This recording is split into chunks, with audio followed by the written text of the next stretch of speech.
ACB చరిత్రలోనే అతిపెద్ద అవినీతి తిమింగలాన్ని పట్టారు. తెలంగాణ రెడ్కో డీజీఎం ముత్యం వెంకటరమణ అక్రమాస్తులు భారీగా బయటపడ్డాయి. రిజిస్ట్రేషన్ విలువ ప్రకారమే 28 కోట్ల 14 లక్షల రూపాయలుగా చెప్తున్నారు. వాటి మార్కెట్ వాల్యూ 200 కోట్ల పైనే ఉంటుందని అంచనా వేశారు. గతంలోనూ ఓసారి లంచం తీసుకుంటూ ఏసీబీకి చిక్కాడు ముత్యం వెంకటరమణ. ఇప్పుడు రెండోసారి చిక్కాడు. ఒకవైపు లంచాలు ముక్కుతూ మరోవైపు ఆ డబ్బుతో రియల్ ఎస్టేట్ బిజినెస్ చేస్తున్నట్టు గుర్తించారు పోలీసులు.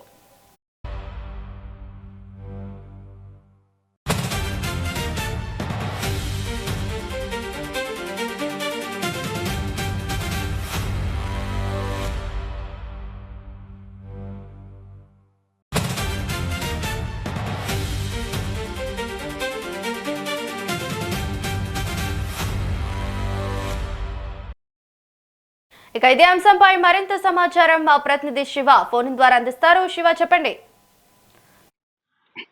రవలి అయితే తెలంగాణలో మరోసారి అవినీతి నిరోధక శాఖ అయితే సంచలనంగా సోదాలు నిర్వహించింది. అయితే డిప్యూటీ ఇంజనీర్ ముత్యం వెంకటరమణపై అయితే ఆదాయానికి మించిన ఆస్తులు కూడబెట్టిన ఆరోపణలకి ఏసీబీ చేసింది. అయితే అధికారులు దాడులు చేపట్టారు.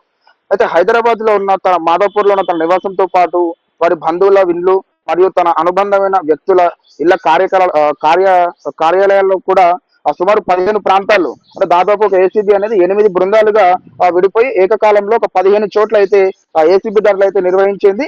అయితే మత్యం వెంకటరమణపై అయితే ఆ ఆస్తి అంటే తనకు డిఏ కేసును కూడా తనపై నమోదు చేశారు. అయితే ఆస్తి పత్రాలు మరియు బ్యాంక్ రికార్డులు తర్వాత ఇతర ఆర్థిక లావాదేవీల పత్రాలన్నింటినీ కూడా ఏసీబీ వాళ్ళు అయితే దాన్ని పరిశీలించారు. అయితే సోదాలు కొనసాగుతున్నందున పూర్తి వివరాలు అయితే ఏసీబీ ఇంకా అధికారంగా ప్రకటించాల్సింది. అయితే సోదాలు ఇంకా కొనసాగుతున్న నేపథ్యంలో మొత్తం ఎన్ని ఆస్తులు బయటపడ్డాయి, వాటి విలువ ఎంత అనే అంశాలపై ఏసీబీ అయితే అధికారంగా ఇప్పటికైతే ఇంకా మనకు చెప్పలేదు. అయితే ఈ రోజు మనకి ఇంకా పూర్తి వివరాలు అయితే తెలుస్తాయి. థాంక్యూ శివ.